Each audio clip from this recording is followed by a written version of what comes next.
Nukes, numbers, narratives, who is really winning the Iran game.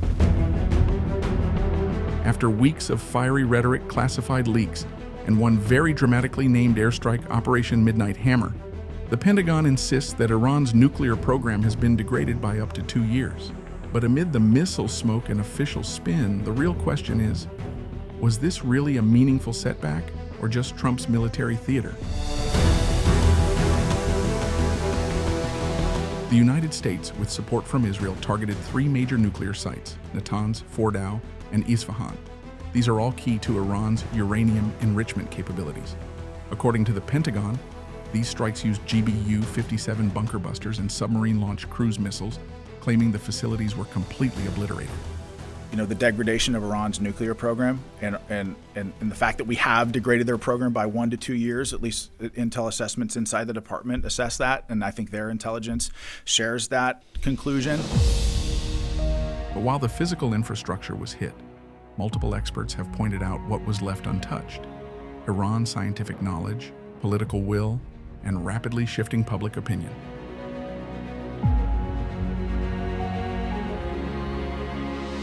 Nuclear programs don't die easy.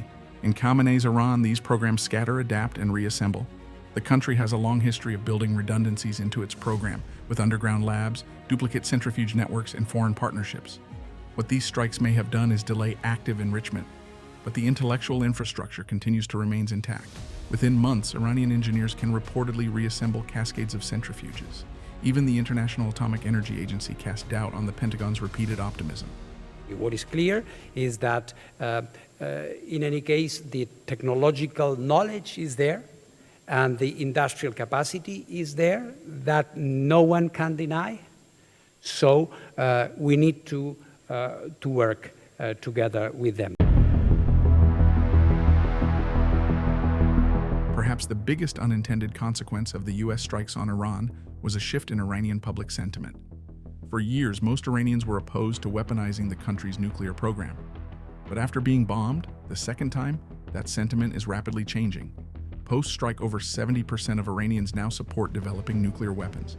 And that's not just a reaction of the nation who was bombed, but it's a worldview shift, which thus means, in a twisted irony, that the U.S. may have succeeded in accelerating the very Iranian nuke program it wanted to destroy. It is important to note that it didn't begin with missiles. It began with policy. In 2018, then-President Donald Trump unilaterally scrapped the Iran nuclear deal, a multilateral agreement that had capped enrichment levels and reduced uranium stockpiles. What followed was a slow, angry unraveling, increased enrichment, diplomatic isolation, and finally, airstrikes. Now, Trump's Pentagon is offering a simple narrative. The bombs worked, the threat is gone, or at least postponed. I think we're thinking probably closer to 2 years, like degraded their program by 2 years. Iran is bruised, but not broken. The U.S. is triumphant, but unsure. Israel is silent, but satisfied. Even before Pentagon's briefing, evidence showed that the buildings holding Iranian nuclear facilities were damaged, but the program is not dead. Iranian scientists still know how to enrich uranium, and their motivation is now stronger.